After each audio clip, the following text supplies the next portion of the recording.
제5장 제목은 지난날이여 안녕. 1. 멜유제브라는 그 작은 도시는 흑토지대에 있었다. 그곳을 지나가는 군대와 치중대가 일으키는 검은 먼지가 집집마다 지붕 위에 메뚜기처럼 새까맣게 앉아 있었다. 이 군대와 차량들은 아침부터 저녁까지 한편은 전쟁터에서 돌아오고 또 한편은 전쟁터로 향하고 있었기 때문에 전쟁이 계속되고 있는 건지 아니면 이미 끝난 건지 확실하게 판단할 수가 없었다. 날마다 새로운 일거리가 비온 뒤에 버섯처럼 끝없이 늘어만 갔다.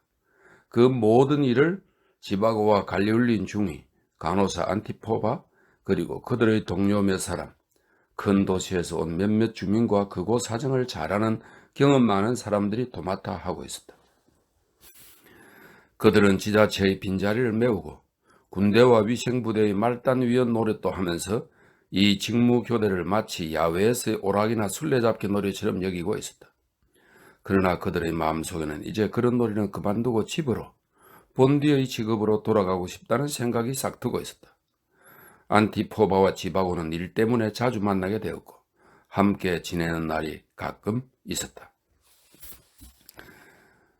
첫 번째 글은 이렇게 빨리 끝나네요. 안티포바가 이제 라라인데 같이 일을 하게 됩니다. 자, 두 번째 글. 비가 내리자 검은 먼지는 커피처럼 진한 갈색 진창으로 바뀌어 비포장 도로를 뒤덮었다. 그곳은 아주 작은 도시였다. 어디서든 모퉁이만 돌면 금세 음울한 초원과 컴컴한 하늘, 그리고 전쟁과 혁명의 광막한 공간이 펼쳐져 있었다. 유리 안드레예비치는 아내에게 편지를 썼다. 군대의 붕괴와 무질서가 이어져 규율을 강화하고 사기를 높이는 시책이 착수되었소. 나는 근처에 주둔하고 있는 군부대를 몇 군데나 가보았다오. 마지막으로 당신에게 진작 얘기했어야 하는데 나는 이곳에서 모스크바에서 온 우랄 출신의 간호사 안티포바라는 여성과 함께 일하고 있어. 당신 어머니가 돌아가신 그 무서웠던 욜카 파티 때 변호사에게 총질을 했던 소녀 생각나오? 그때는 여대생이었는데 아마 그 뒤에 재판에 회부되었을 거요. 그때 내가 당신에게 얘기한 기억이 있어. 그녀가 중학생이었을 때 나와 미샤가 어느 누추한 호텔에서 그녀를 본 적이 있었어. 당신 아버지와 함께 그곳에 갔으나 무슨 일로 갔는지는 기억나지 않는구려. 얼어붙을 만큼 추운 밤이었지. 지금 생각하니 아마 프레시나 지구의 무장 봉기 때였던 것 같소. 그 사람이 바로 안티포바였어. 난 집으로 돌아가 필사적으로 노력하고 있어. 그러나 그건 그렇게 간단한 일이 아니요. 가장 큰 걸림돌은 일이 아니라오. 일이라면 지장 없이 다른 사람에게 맡길 수 있을 거요. 문제는 탈 것에 있어요. 열차는 때로는 전혀 지나가지 않거나 지나가더라도 도저히 탈 자리가 없어. 그렇다 해도 언제까지나 여기 이렇게 있을 수는 없는 노릇이어서 부상이 다 나은 사람이나 제대자, 동원 해제가 된 사람들 몇몇, 물론 그 속에 나와 갈리울린 안티포바도 들어가지만 어떻게든 다음 주에는 떠나기로 결정했어. 그래서 교통편이 닿는 대로 저마다 다른 날짜에 한 사람씩 떠나기로 했어. 난 어느 날 머리 위에 내리는 눈처럼 불쑥 나타나게 될 거요. 그렇지만 되도록 전보는 칠 생각이요. 유리 안드레예비치는 떠나기도 전에 안토니나 알렉산드로브나의 답장을 받았다. 심한 통곡 때문에 문맥도 엉망이고 눈물 콧물 자국이 구두점처럼 찍힌 그 편지에서 안토니나 알렉산드로브나는 남편에게 모스크바로 돌아오지 말고 그 멋진 간호사와 함께 곧장 우랄로 가라고 설득하고 있었다. 그 간호사는 운명과 우연의 인생을 살고 있어 토냐의 소박한 인생과는 도저히 비교가 되지 않는다고 했다. 사세니카와 이 아이의 앞날에 대해서는 걱정하지 마세요. 당신은 아들 때문에 망설일 필요가 없어요. 저는 이 아이를 당신이 어린 시절에 우리 집에서 본 것과 똑같은 방식으로 키울 것을 약속해요. 그녀는 그렇게 편지에 썼다. 유리 안드레예비치는 서둘러 답장을 썼다. 당신 정신 나갔어, 토냐? 무슨 말도 안 되는 억척을. 도대체 당신은 모르고 있는 거요? 아니면 이해가 안 되는 것이요? 당신에 대한 생각이, 그리고 당신과 집에 대한 신뢰가 지난 2년에 걸친 전쟁 동안 죽음과 온갖 종류의 무섭고 가혹한 파멸로부터 나를 보호해 주었다는 것을 모른단 말이요. 그런데 100마리의 말이 무슨 소용이겠소? 우리는 금방 만나게 될 거요. 그리고 예전과 같이 생활을 시작하게 될 거요. 그때는 모든 것이 밝혀지겠지. 그렇지만 당신이 나에게 보낸 답장은 나를 완전히 다른 의미에서 놀라게 했어. 만약 당신으로 하여금 그런 답장을 쓰게 했다면 아마 나는 실제로 애매한 행동을 하고 있는 건지도 모르고, 그렇다면 오해를 사게 한 그 여성에게도 미안한 일이 되는 것이니 나는 그녀에게 사과를 해야만 할 거요. 나는 그녀가 가까운 곳의 마을들을 돌아보고 오는 대로 그렇게 할 생각이요. 이전에는 주나 군에만 있었던 지방자치회가 지금은 더욱 작은 단위인 마을에까지 도입되었다오. 안티포바는 새롭게 입법화된 그 기관의 지도원으로 일하고 있는 친구를 도우러 파견 나가 있어. 사실 나는 안티포바와 같은 건물에서 살지만 지금도 그녀의 방이 어디 있는지 모르고 있고 그 사실에 관심조차 없어요. 이렇게 해서 이 편이 끝났습니다. 세 번째 글. 멜루제에보에서 동쪽과 서쪽 두 갈래로 큰 도로가 나 있었다. 하나는 숲을 지나는 비포장길로 곡물을 거래하는 저이부신호로 통한다. 이 작은 도시는 행정적으로는 멜루제에보 관할이지만 모든 점에서 훨씬 더 풍요로웠다. 또 하나는 자갈이 깔린 길인데 여름에 바싹 마른 소택지의 목초지를 지나는 그 길은 멜루제에보 근처에서 교차하는 두 개의 분기역인 비류치를 향하고 있었다.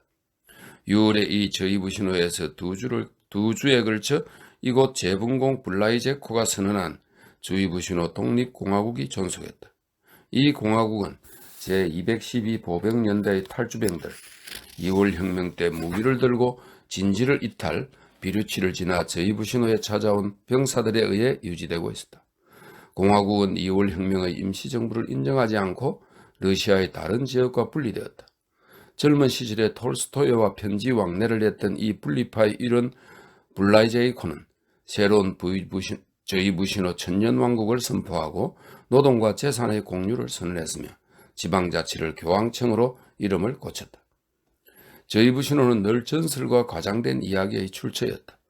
울창한 숲속에 있는 이 작은 도시는 러시아 동란시대의 여러 기록 속에 언급되어 있으며 이 일대는 뒷날까지 도둑들이 우글거렸다.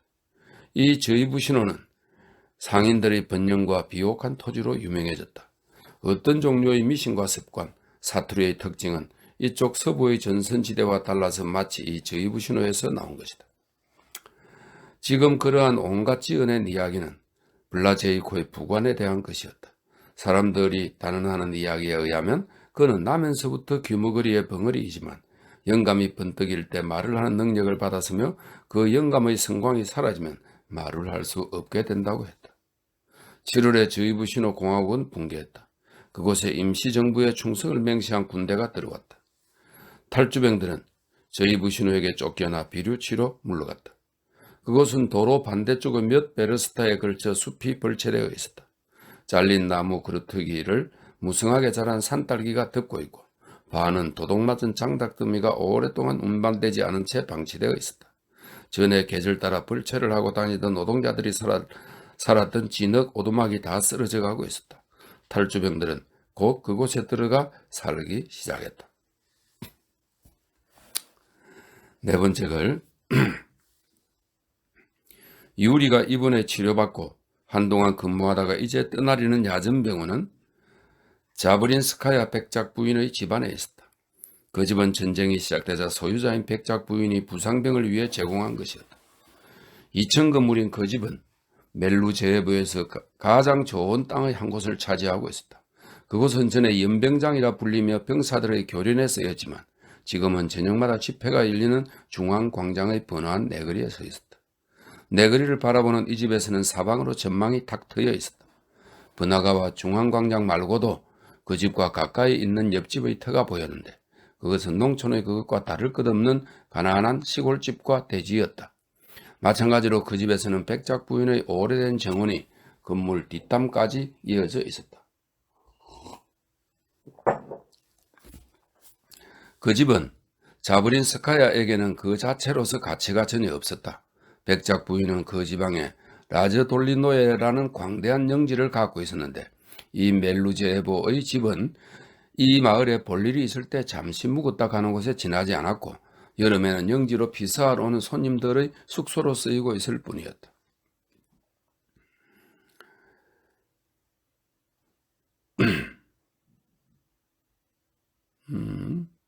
지금 그 집에 야전병원이 설치되어 있다. 소유자인 그녀는 자신의 거주지인 베테르부르크에서 체포되었다. 하인 가운데 매우 흥미로운 두 여성이 그 집에 남아있었다.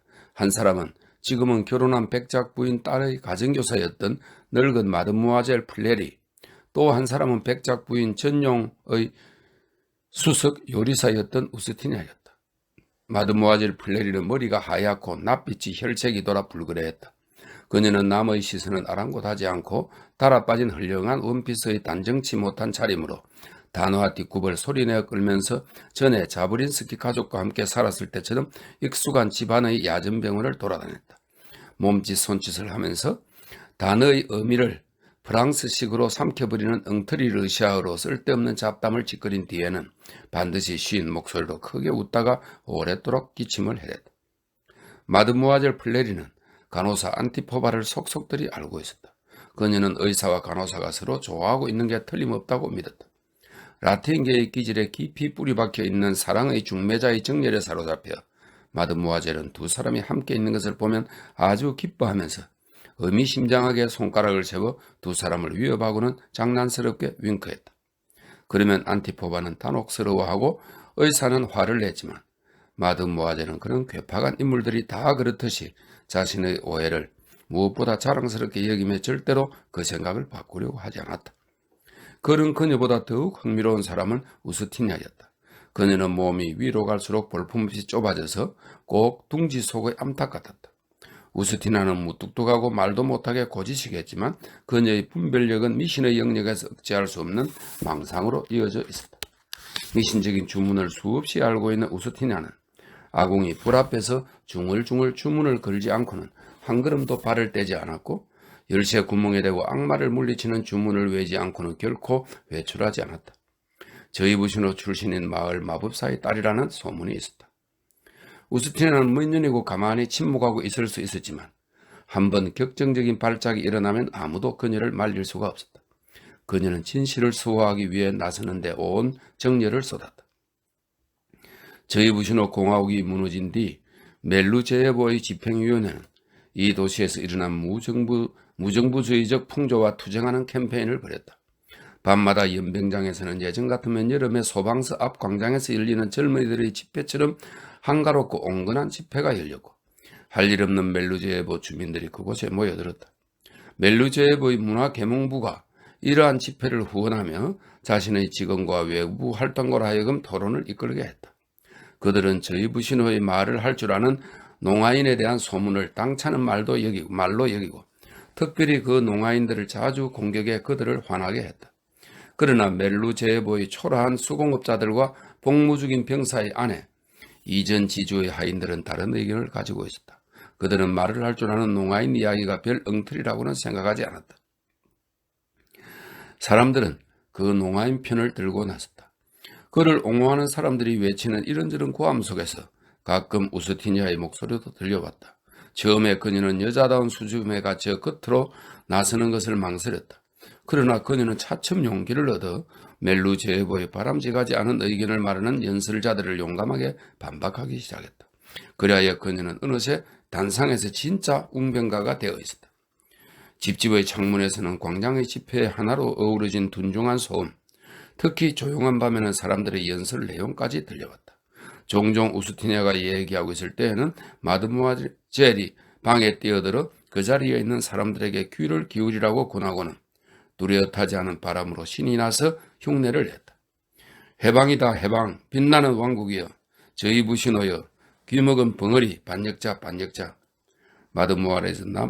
마드무아젤은 남몰래 이 과격하고 날카로운 혀를 가진 우스티냐를 자랑스럽게 여기고 있었다. 그 두 사람은 서로를 좋아하면서도 끊임없이 싸우댔다. 유리 안드레예비치는 다섯 번째 글입니다.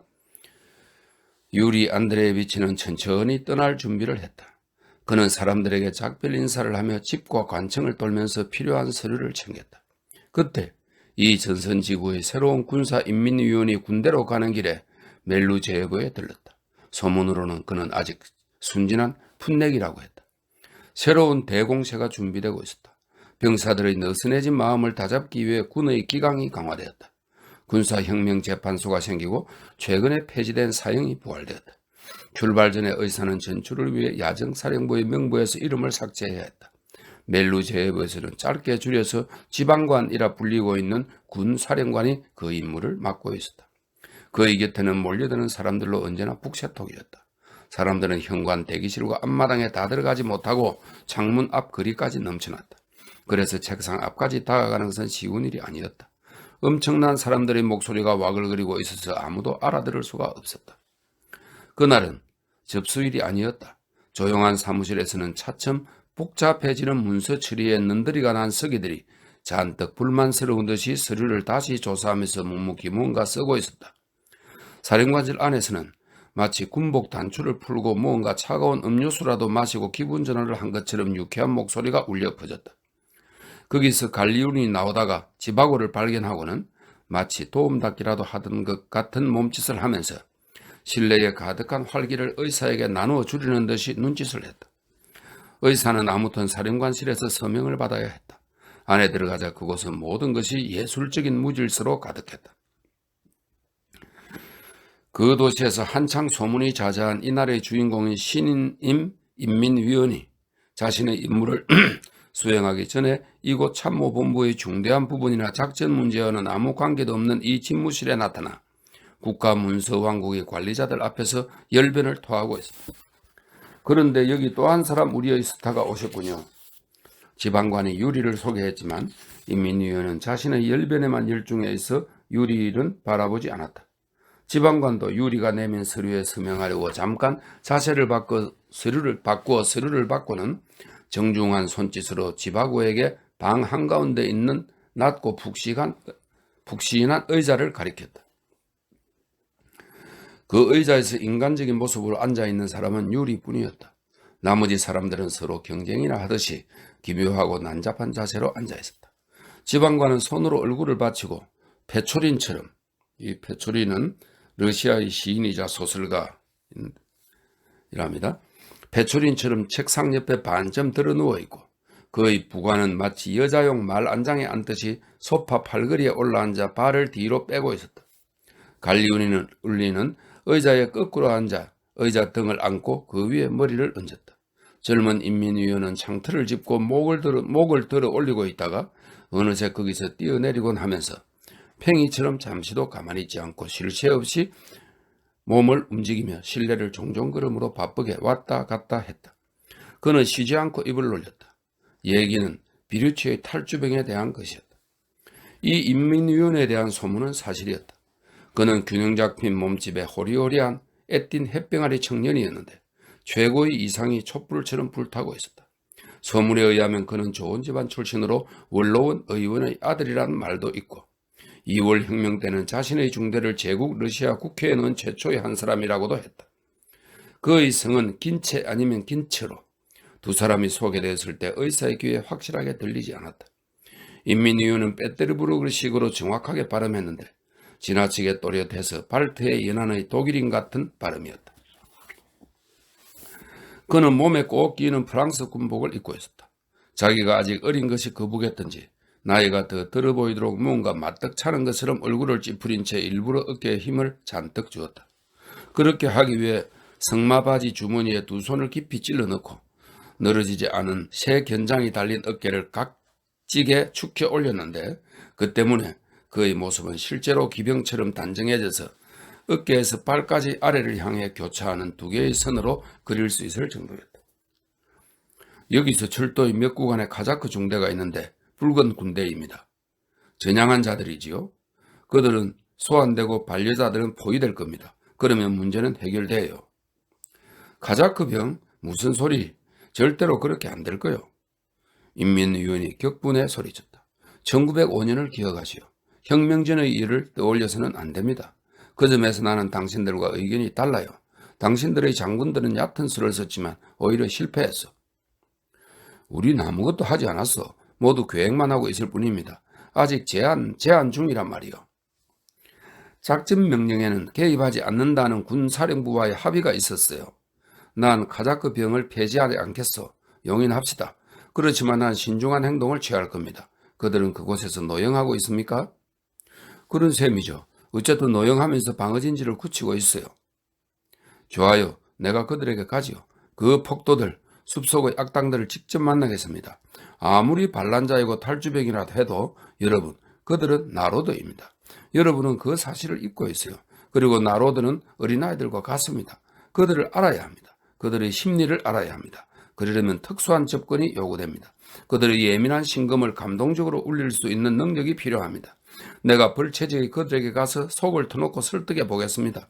그들이 얼마나 질서 있게 자신들의 붓으로 돌아올지 여러분도 아실 겁니다. 내기라도 할까요? 내 말을 못 믿겠습니까?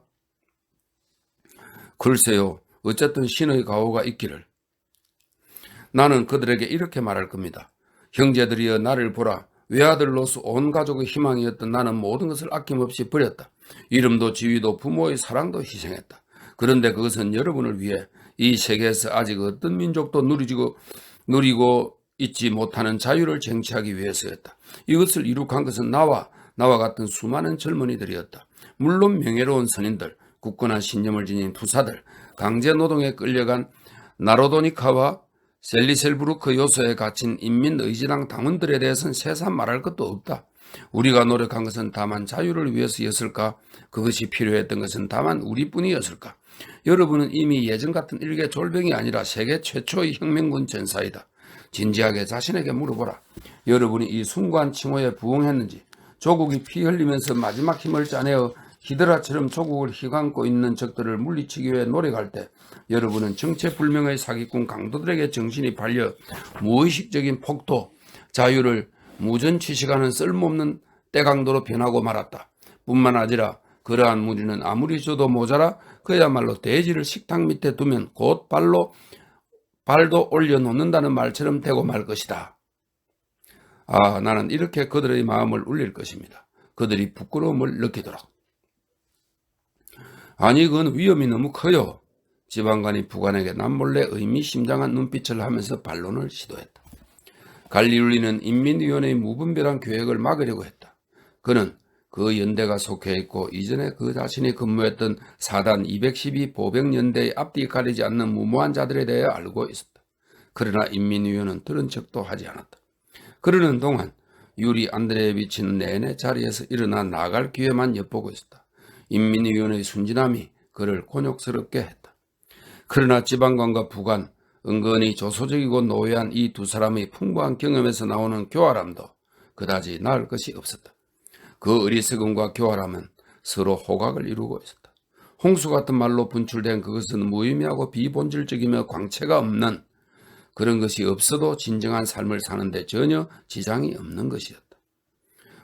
이 어리석고 암담한 인간의 웅변보다는 이따금 자연의 침묵 속으로, 끝없이 길고 고된 노동 정적 속으로, 깊은 잠과 진정한 음악, 충실한 영혼으로 마음이 통하는 무언 속으로 들어갈 수 있다면 얼마나 좋을까. 의사는 그리 유쾌한 일은 아니지만 안티포비와의 대화를 기다리고 있는 것을 떠올렸다. 그는 아무리 비싼 대가를 치르더라도 그녀를 만나야 할 일이 있는 것이 기뻤다. 그런데 그녀는 아직 돌아와 있지 않을 것이다. 의사는 마침내 기회가 오자 때를 놓칠세라 얼른 일어나서 가만히 방을 빠져나왔다.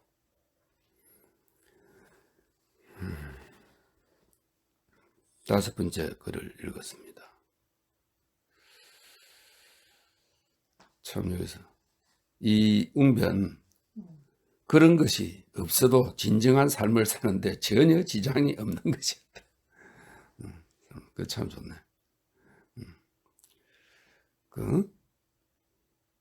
끝없이 길고 고된 노동 정적 속으로, 깊은 잠과 진정한 음악, 충실한 영혼으로 마음이 통하는 무언 속으로 들어갈 수만 있다면 얼마나 좋을까.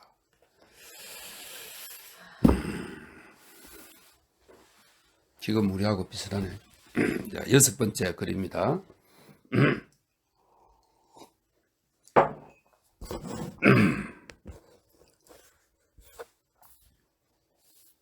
그녀는 벌써 집에 돌아와 있었다. 마드모아젤은 의사에게 그녀가 돌아왔음을 알리고 라리사 표도로브나가 잔뜩 지쳐서 돌아와 서둘러 식사를 하고는 깨우지 말라고 부탁한 뒤 자기 방으로 가버렸다고 덧붙였다. 그래도 방문을 노크해 보세요. 마드모아젤이 일러주었다. 아직 잠들지 않았을 거예요. 그녀의 방이 어디죠? 의사의 이 질문은 마드모아젤을 뭐라 형용할 수 없을 만큼 놀라게 했다. 서로 좋아하는 줄 알았는데. 그녀는 안티포바의 방은 2층 복도 끝에 있다고 설명했다. 그곳에는 자브린스카야 집안의 전 재산을 넣고 자물쇠를 채운 방들이 늘어서 있었는데 의사는 한 번도 그곳을 들여다본 적이 없었다. 그 사이에 날은 금방 어두워졌다. 거리는 더욱 좁아졌다. 집과 당장이 저녁 땅거미 속에 한 덩어리로 뭉쳐 있었다. 나무들이 앞마당에서 창문에 매달려 타오르고 있는 등불 아래로 다가갈 듯이 늘어서 있었다. 숨막히도록 무더운 밤이었다. 한 번 움직일 때마다 땀이 뚝뚝 떨어졌다. 앞마당에 떨어진 석유 등불의 빗줄기도 나무 줄기를 타고 더러운 땀처럼 흘러내렸다. 계단 맨 위에서 의사는 걸음을 멈추었다. 그는 먼 여행에서 지쳐 돌아온 사람들에게는 방문을 두드리는 것조차 무례하고 난폭한 일이라고 생각했다. 얘기는 다음 날로 미루는 것이 나을 것 같았다. 좀처럼 결심이 서지 않을 때 언제나 뒤따르는 허전한 마음으로 그는 복도를 따라 반대쪽 끝으로 걸어갔다. 거기에는 이웃집 마당 쪽으로 창문이 나 있었다. 의사는 그 창문에서 몸을 내밀었다. 밤은 조용하고 신비한 소리로 가득 차 있었다. 복도 한쪽에 있는 세면기에서 물방울이 천천히 떨어졌다. 창밖 어딘가에서 누가 소곤거리는 소리가 들려왔다. 남새밭이 시작되는 어디쯤에서는 누가 두레박에서 양동이로 물을 옮긴 뒤 오이등굴에 물을 주고 다시 두레박으로 우물물을 깃는 쇠사슬 소리가 들렸다. 이 세상의 모든 꽃이 향기를 뿜어내고 있었다. 마치 낮 동안 내내 아무 의식도 없이 누워있던 땅이 이제야 그 향기로 의식이 돌아온 것 같았다. 쓰러진 나무의 커다란 가지들이 사람이 지나다닐 수도 없을 만큼 쌓여있는 백작 부인의 오래된 정원에서는 꽃을 피우는 늙은 보리수에서 피어오른 너지분한 먼지 냄새가 섞인 방향이 커다란 건물의 벽처럼 어마어마하게 자란 나무들의 우덤지 위를 헤엄쳐 건너고 있었다. 참 글도 잘 쓰네. 참.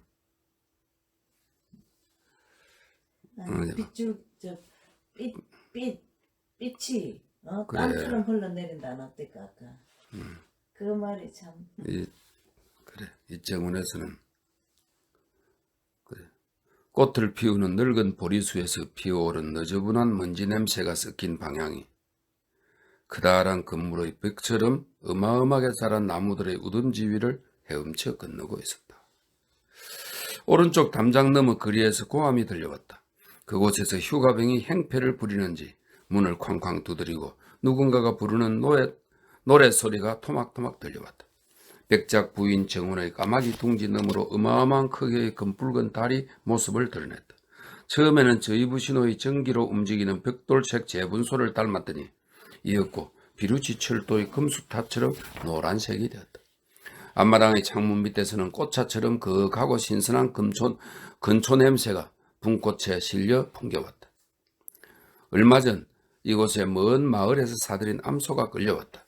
진종일 끌려오느라 지친 이 소는 떠나온 무리를 그리워하며 아직 낯선 새 안주인이 주는 여물을 먹으려 하지 않았다. 자자, 말을 안 들으면 못 써. 요 귀여운 녀석, 그러지 말라니까. 뿔로 받으면 안 돼. 안주인은 속삭이는 목소리로 소를 달랬지만 소는 화를 내며 머리를 옆으로 내두르거나 목을 쏙 빼고 신경질적으로 청성맞게 음매 울어댈 뿐이었다. 멜루제에보의 거무스러한 흙간 뒤에서 별들이 반짝이고 그 별들로부터 소 쪽으로 보이지 않는 공감의 띠가 드리워져 있었다.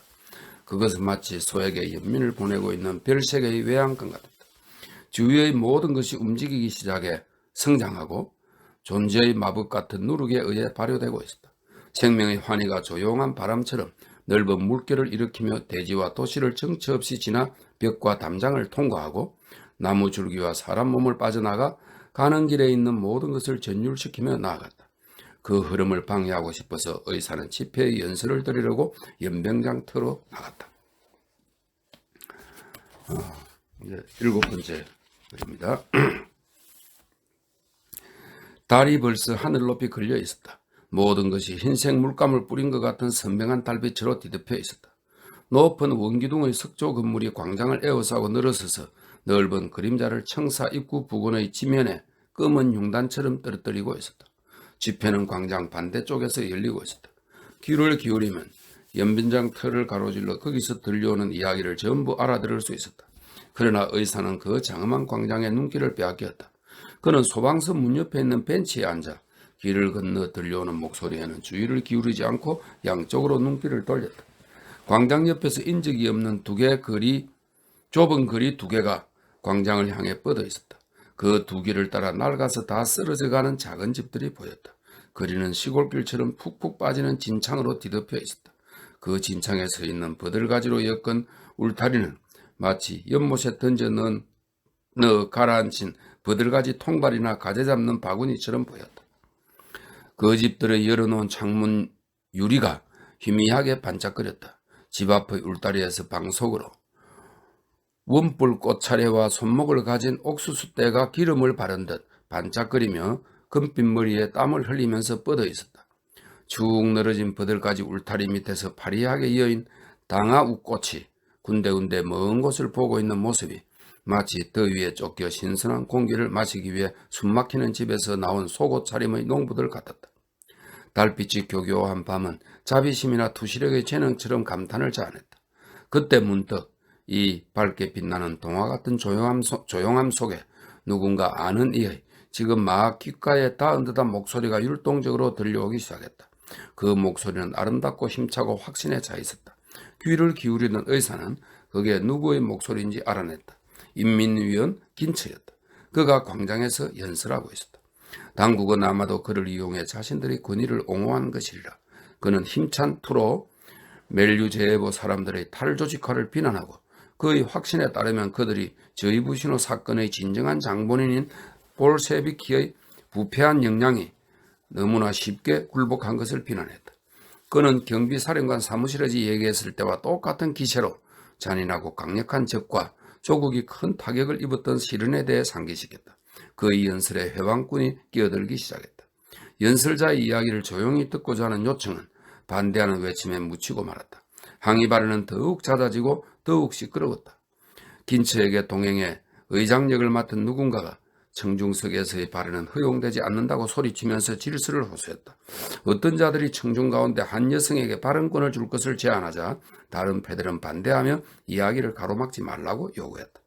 한 여성이 청중을 해치고 연단을 대신해 엎어놓은 상자 쪽으로 걸어나왔다. 그녀는 굳이 상자 위에 오르고 싶지는 않은지 상자 옆에 다가섰다.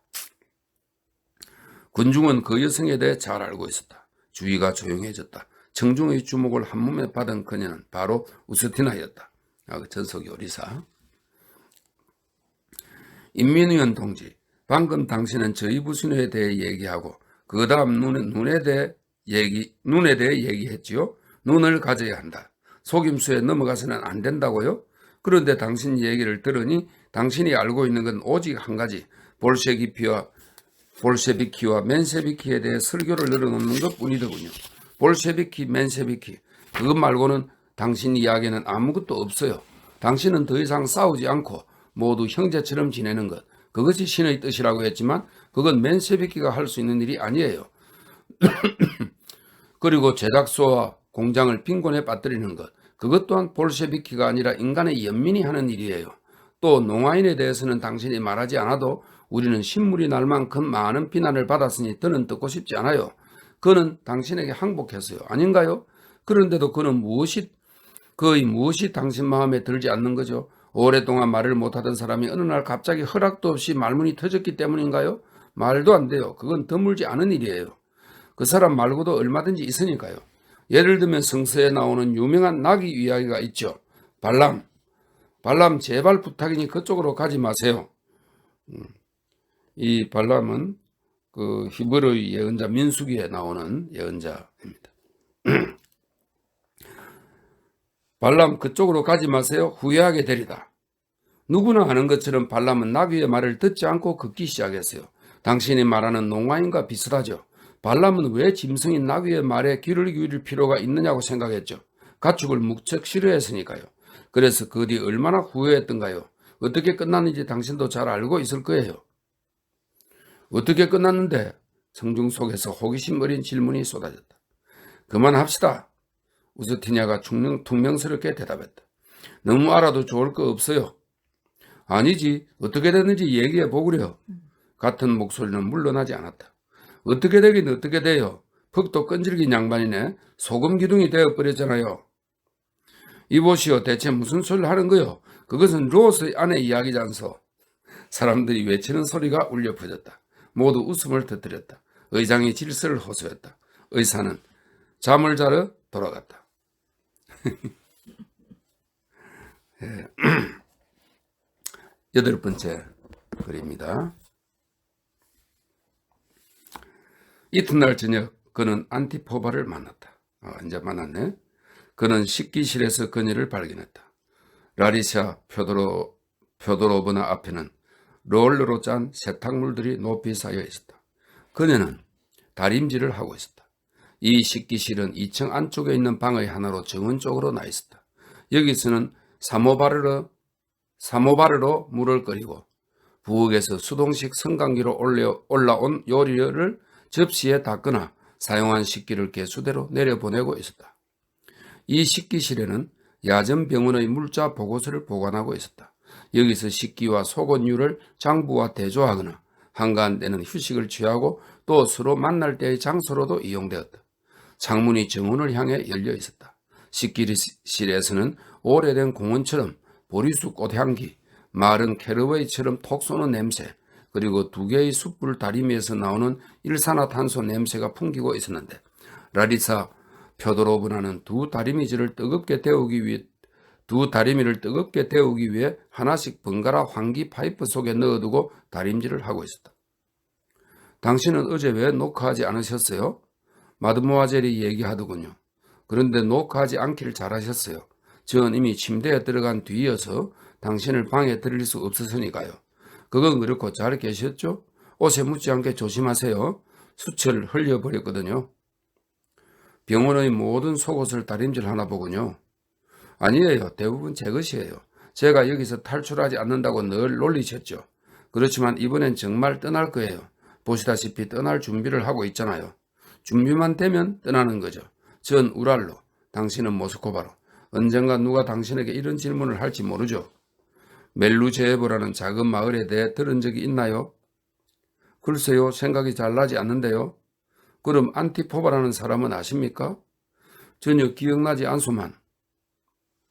글쎄 그렇다고 해둡시다. 여기저기 마을들을 돌아다녀보니 어떻던가요? 마을은 멋졌나요? 한마디로는 도무지 말할 수 없어요. 다리미가 금방 식어버렸네요. 새 것 좀 갖다 주시겠어요? 됐어요. 고마워요. 마을이야 가지각색이죠. 주민들이 다 다르니까요. 어떤 마을은 부지런하고 건면해요. 그렇지만 그곳에는 아무것도 없어요. 또 다른 마을들은 술주정뱅이들 뿐이죠. 그곳은 황폐하게 짝이 없어요. 보기에도 처참할 정도로요. 말도 안 돼요. 어떤 주정뱅이? 당신도 잘 알고 있을걸요. 요컨대 그곳엔 아무도 없어요.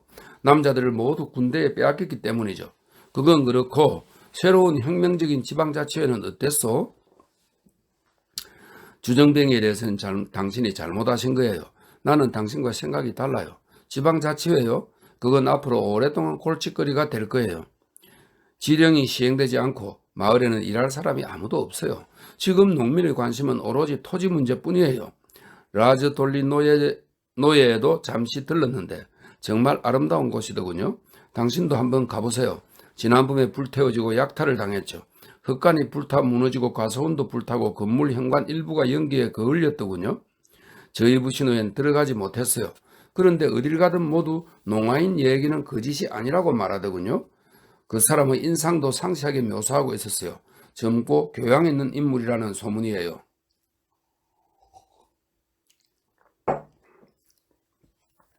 어제 우스티냐가 연변강 터에서 그를 옹호하는 연설을 하더군요.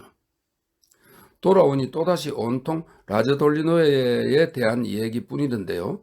제발 손대지 말고 그대로 두라고 몇 번이나 부탁을 했는데도 우리 물건은 거의 없으니까요. 그런데 오늘 아침에 경비사령부에서 경비병이 사령관의 쪽지를 가지고 왔더군요. 백작 부인의 은찻잔과 크리스탈 포도주 잔이 꼭 필요하다면서 하룻밤 파티가 끝나면 돌려주겠다고요. 우리는 그 돌려준다는 말의 의미를 잘 알고 있어요. 아마 반도 돌아오지 않을걸요. 밤에 파티를 연다나 봐요.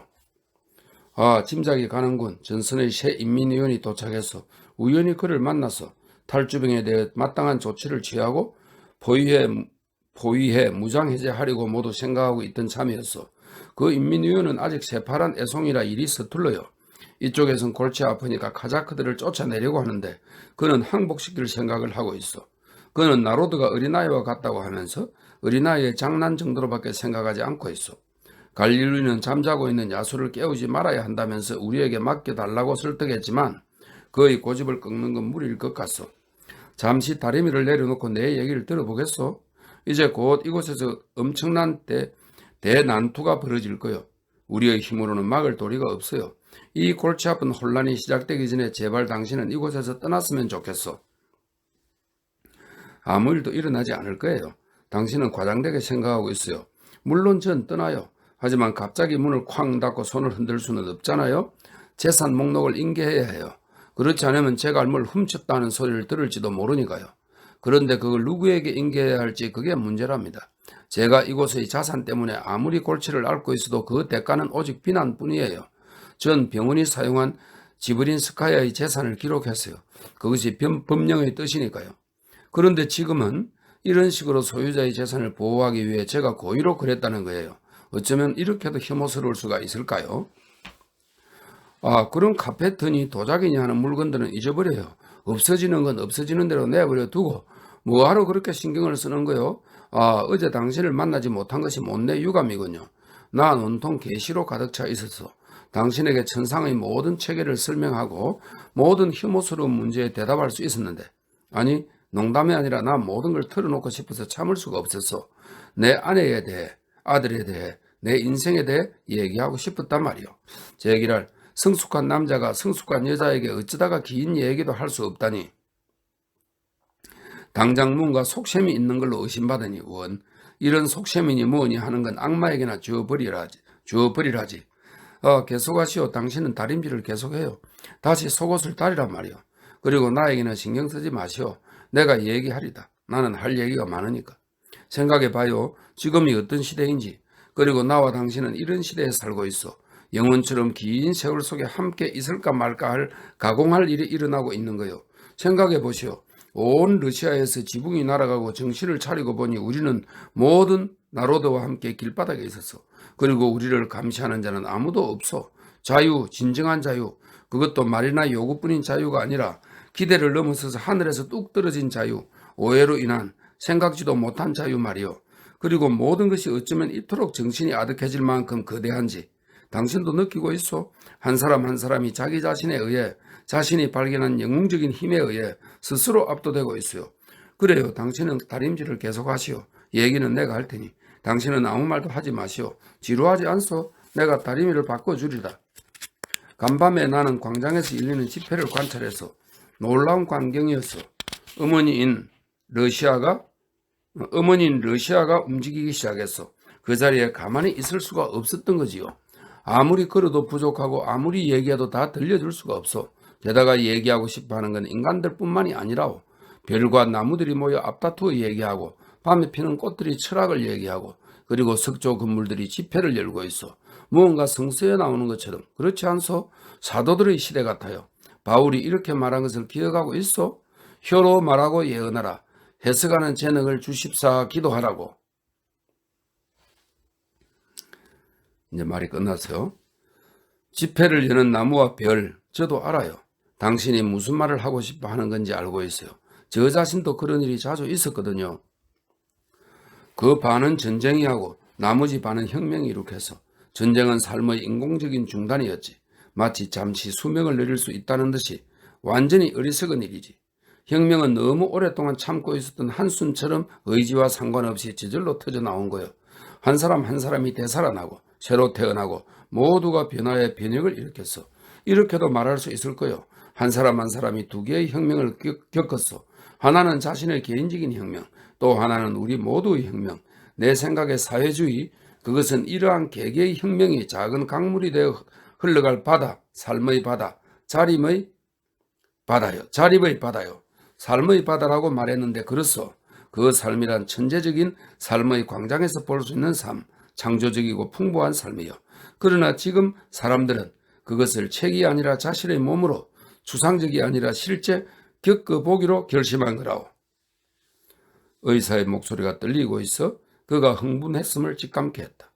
라리샤 포도로브나는 한순간 다림질하던 손을 내려놓고 놀란 눈으로 그를 빤히 응시했다. 그는 혼란에 빠져 무슨 이야기를 하고 있었는지 잊어버리고 있었다. 잠깐 사이를 둔 뒤 그는 다시 입을 열었다. 무모하게도 아무 얘기나 되는 대로 찌끄리기 시작한 것이다. 이럴 때일수록 성실하게 생산적으로 살고 싶은 마음이 간절하다. 생기 있는 모든 것 가운데 하나이기를 내가 얼마나 원하는지. 그래야 이 모든 것을 사로잡고 있는 기쁨의 절정에서 나는 당신의 어딘지 알 수 없는 먼 나라, 아득히 먼 미지의 나라를 떠돌고 있는 당신의 수수께끼 같은 눈길을 만나는 거요. 당신의 그 슬픈 눈빛이 사라지도록, 또 당신이 운명에 만족하고 있고 누구의 도움도 필요하지 않다는 것이 그 얼굴에 나타나도록 하기 위해 내가 무엇을 할 수 있을까요?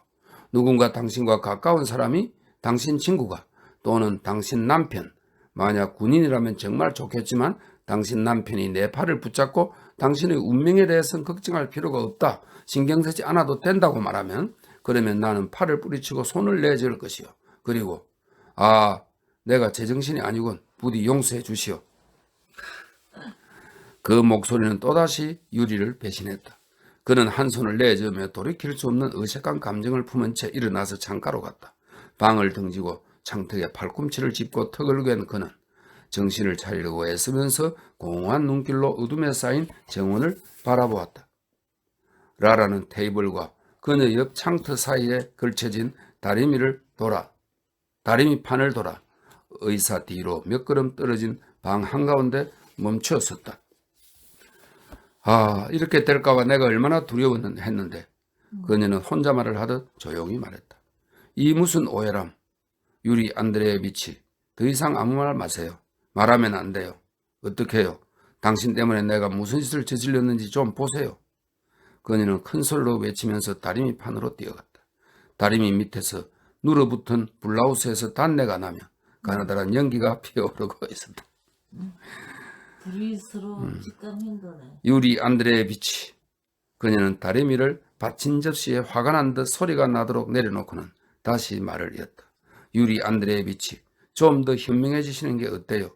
잠시 마드모아젤에게 가서 물이라도 달래서 마시고 냉정을 되찾은 뒤에 내가 평소에 알고 있고 앞으로도 보고 싶은 당신의 모습으로 이곳에 돌아오세요. 듣고 있어요, 유리 안드레예비치. 당신은 그럴 수 있다는 걸 난 알고 있어요. 그렇게 하세요, 제발. 두 사람 사이에 더 이상의 고백은 되풀이되지 않았다. 일주일 뒤 라리샤 포도로브나는 떠났다. 9번째 글입니다. 얼마 뒤 집하고도 떠날 준비를 시작했다. 그가 마을을 떠나기 전날 밤 멜루제우는 무시무시한 폭풍에 휩싸였다.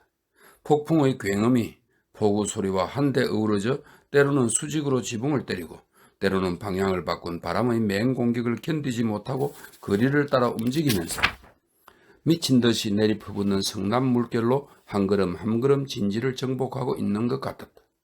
천둥은 쉴 새 없이 으르렁거리면서 똑같이 고르게 굉음을 되풀이했다. 잠시도 쉬지 않고 번쩍이는 범계의 성강 속에 안쪽으로 달아나는 거리가 같은 쪽으로 휘어져 달리는 나무들과 함께 눈에 들어왔다. 깊은 밤 마드모아젤 플레리는 집 현관을 두드리는 요란한 소리에 잠이 깼다. 그녀는 깜짝 놀라 일어나 침대에 무릎을 모으고 앉아 귀를 기울였다. 현관을 두드리는 소리는 계속되었다. 병원에는 현관문을 열어줄 사람이 하나도 없단 말인가? 그녀는 생각했다. 남의 뒤치다거리나 하는 건 나 한 사람, 이 불행한 늙은이 뿐이지. 왜냐하면 난 천성이 정직하고 의무감이 강하니까. 그래, 좋아. 자브린스키 집안은 부자이고 귀족이니 그럴 수 있다. 하지만 병원은, 집은 그들의 것이지만 병원은 국민의 것인데 그걸 도대체 어떤 놈에게 맡겨버린 건가? 그 간호병들은 다 어디로 사라져버린 건지 알 수 없군. 죄다 달아나 버렸어. 지휘관도 간호사도 의사도 하나도 없이. 그렇지만 아직 이 건물에는 부상병들이 있고 이전에 객실이었던 2층의 외과에는 다리가 없는 부상병이 둘이나 있어. 1층 세탁실 옆의 저장실은 이질 환자로 만원이야. 게다가 마녀 우스티냐라는 여자는 어딘가에 초대를 받고 가버렸고 그 바보 같은 여자 천둥비가 내릴 것을 알고 있었던 거야? 아니 악마가 부추긴 거겠지. 지금쯤 다른 데서 더 없이 알맞은 핑계가 생겼다고 좋아하고 있을걸? 아, 다행히 소리가 멎고 조용해졌군. 그래봤자 문은 열리지 않는다는 걸 알고 포기하고 가버린 모양이야. 그래, 이런 날씨에 악마가 아니고서야 돌아다니는 사람이 있을까? 아니, 혹시 우스티냐가 아닐까? 아니야, 그 여자는 열쇠를 가지고 있어. 아이고 무서워라, 또 두드리고 있어. 아무래도 기분 나빠. 그런데 다들 뭐 하는 거야? 집하고 선생에게 부탁할 수는 없고 그분은 내일 떠나니까 마음은 벌써 모스크바에 날아가 있거나 아니면 여행 생각으로 꽉 차 있을 거야. 그런데 갈리울리는 뭐 하는 사람이야? 이 소리를 듣고도 어떻게 잠을 잘 수가 있어? 아니면 이 힘없고 외로운 늙은이가 일어나서 이 무서운 나라의 이 무서운 밤에 누군지도 모르는 자에게 문을 열어주러 나가겠지 하면서 편히 누워 있는 게지. 갈리울린. 갑자기 그녀는 퍼뜩 깨달았다. 갈리울린이라니? 아니 이런 바보 같은 생각을 하다니 내가 잠이 들 깬 건가? 그는 지금쯤 아주 멀리 가 있을 텐데 여기에서 그 무서운 싸움이 일어나 임민영 긴처가 살해되었을 때 집하고 선생과 함께 갈리울린을 숨겨주고 평복으로 갈아입혀서 어디로 달아나면 되는지 그 길과 부근의 마을까지 알려준 것도 바로 나였잖아. 그들은 갈리울린을 비류치에서 멜루제에브까지 쫓아와서 총을 쏘아대며 시내를 이잡듯이 뒤지고 다녔지. 그런데 갈리울린이라니. 그 임민영 긴처가 살해됐을 때 그걸 살해에 관계가 있었는가 봐요. 만약 그때 장갑 부대가 오지 않았더라면 마을에는 돌멩이 하나 남지 않았을걸. 다행히도 마침 그때 장갑 부대가 마을을 지나갔고 그 바람에 주민들은 구제되고 약당들은 제압되었지. 천둥비는 서서히 잦아들더니 완전히 물러갔다. 천둥 소리도 이따금 멀리서 희미하게 들리다가 사라졌다. 빗물이 조용한 소리를 내면서 나무잎과 홈통을 타고 흘러떨어졌다. 범계의 성광이 소리도 없이 마드모아젤의 방에 꽂혀 실내를 비추며 무언가 찾고 있는 것처럼 잠깐 머물렀다. 한동안 잠잠하더니 갑자기 다시 문 두드리는 소리가 들려왔다. 누군가가 도움이 필요해 절망적으로 다급하게 두드리는 소리 같았다. 빗줄기도 다시 거세졌다. 나가요! 마드모아젤은 누구에게라 할 것도 없이 소리를 질러놓고는 제 목소리에 스스로 놀랐다. 뜻하지 않은 예감이 머리를 스쳤다. 그녀는 침대에서 발을 내려 슬리퍼를 신고 서둘러 가운을 입은 뒤 집하고를 깨우려 달려갔다. 혼자서는 너무 무서웠기 때문이다. 집하고도 문 두드리는 소리를 듣고 촛불을 들고 마주 내려오는 참이었다. 선생님, 집하고 선생님, 누가 바깥문을 두드리는데 혼자서는 무서워서 열지 못하겠어요. 그녀는 프랑스로 소리치고 다시 러시아로 덧붙였다. 라라 아니면 갈리울린 중일 거예요. 유리 안드레예비치도 문 두드리는 소리 때문에 잠이 깼는데 틀림없이 자기가 아는 사람, 어쩌면 무슨 장애가 생겨서 숨을 곳을 찾아 돌아온 갈리울린이 아니면 무슨 어려움이 있어 여행에서 돌아온 간호사 안티포바일 거라고 생각했다. 현관에 이르자 유리는 마드모아젤들의 촛불을 들고 있으라 하고는 열쇠를 돌려 문을 열었다. 휙 돌풍이 불어와 그는 문고리를 놓치고 말았다. 그러자 촛불이 꺼지고 거리에서 차가운 빗줄기가 달려들었다. 거기 누구요? 거기 누구 있어요? 지금 거기 누구 있어요? 마드모아젤과 의사가 다투어 어둠을 향해 소리 질렀으나 아무 대답도 없었다. 갑자기 아까 들었던 소리가 다른 곳에서 뒷문 쪽에서 들려왔는데 어쩌면 그들은 정원을 향한 창문 쪽인 것 같기도 했다. 아무래도 바람소리였던 것 같군. 유리가 말했다. 그래도 끄림칙하니 뒷문 쪽으로 가서 확인해 보세요. 난 여기서 기다릴 테니. 무슨 다른 원인이 아니라 정말로 누가 왔을지도 모르니까요. 마드모아젤이 집 안으로 사라지자 의사는 현관 밖의 추녀 밑으로 나갔다. 어둠에 익숙해진 그의 두 눈이 먼동이 트오고 있는 기색을 알아차렸다. 도시 상공에서는 비구름이 마치 추격에서 필사적으로 달아나려는 것처럼 미친 듯이 달리고 있었다. 조각난 구름이 너무 낮게 날아가고 있어서 같은 쪽으로 기울어져 있는 나무에 거의 스칠 듯이 닿았다. 그래서 휘어진 빗자루 같은 구름이 하늘을 쓸고 있는 것처럼 보였다. 빗줄기가 건물의 나무벽을 때려 잿빛이 검은색으로 변해 있었다. 어때요? 유리가 돌아온 마드모아젤에게 물었다. 선생님 말씀이 맞았어요. 아무도 없어요. 그녀는 온 집안을 둘러보았다고 말했다. 보리수 나무 가지 하나가 식기실 유리창을 때려 창문이 깨지는 바람에 마룻바닥에 여기저기 커다란 웅덩이가 생겼고, 라라가 지내던 방도 바다, 진짜 바다, 완전히 대양이 되어 있다고 말했다. 여기 덧문이 빠져서 창문을 장식하는 문틀을 때리고 있었던 거예요. 보이죠? 이게 모든 걸 설명해 주네요. 그들은 조금 더 말을 주고받다가 문을 잠그고 각자 잠을 자러 갔다. 이때 두 사람은 불안이 기우였음을 알고 다소 실망했다. 그들이 확신하고 있었던 것은 현관문이 열면은 자신들이 잘 알고 있는 여성이 뼛속까지 젖어 떨면서 집 안으로 들어서리라는 것이었다. 그러면 그녀가 물기를 닦는 동안 질문을 퍼부을 것이다. 이윽고 그녀는 옷을 갈아입고 어제의 온기가 아직 남아있는 부엌 난로에서 머리를 말릴 것이다. 그리고 머리를 다시 매만지고 소리내 웃으면서 여행 도중에 겪은 수많은 고난에 대해 들려줄 것이다. 그들은 그것을 확신한 나머지 문에 자물쇠를 채우고 잠자리에 들었을 때까지도 그 확신의 여운이 그대로 남아 그리 모퉁이에 서 있는 그녀의 이미지가 언제까지나 어른거리는 것이었다. 마음속으로 기다렸네. 10번째 글입니다. 여기에서 일어났던 군대의 소요에 대해 그 간접적 원인이 비루치의 전신기사 콜랴 플로렌코에게 있다는 소문이 나돌았다. 콜랴는 멜루제에보의 유명한 시계 수리공의 아들이었다. 멜루제에보 사람들은 그에 대해 어린 시절부터 잘 알고 있었다. 소년 시절의 그는 라저 돌리노의 하인들 가운데 누군가의 집에 머물면서 마드모아젤의 감시 아래 그녀의 제자인 백작 부인의 두 딸과 함께 놀곤 했다. 마드모아젤은 콜랴를 잘 알고 있었다. 그때 그녀는 프랑스를 조금 할 줄 알게 되었다. 말루제에보 사람들에게 그가 날씨에 상관없이 언제나 맨몸으로 모자도 쓰지 않은 채 여름 운동화를 신고 자전거를 타고 다니는 모습은 늘 익숙한 광경이었다. 핸들을 잡지 않고 팔짱을 낀 채 신장로를 따라 질주하는 동안 전신주와 전선을 바라보면서 전선망을 점검했다. 시내의 몇몇 집들은 철도 전화의 지선과 이어져 있었다. 그 지선의 관리는 역사 안 제어실에 있는 콜랴의 손안에 있었다. 그곳에서 그는 눈꽃 털새 없이 바쁘게 보내야 했다. 철도 전보, 전화, 그리고 이따금 역장인 포바리인이 잠시 자리를 비울 때 신호를 하거나 폐쇄 신호를 보내는데 그 장치 또한 역의 제어실에 있었다. 한 번에 여러 개의 기계를 조작할 필요성에서 콜랴는 특별히 고안된 말투를 썼다. 그 결과는 애매하고 단편적이며 수수께끼 같아서 누구나에게 대답하고 싶지 않거나 얘기하고 싶지 않을 때 콜랴는 그 말투를 썼다. 그 혼란이 일어났던 날에도 그가 바로 이 말투를 지나치게 썼다는 얘기였다.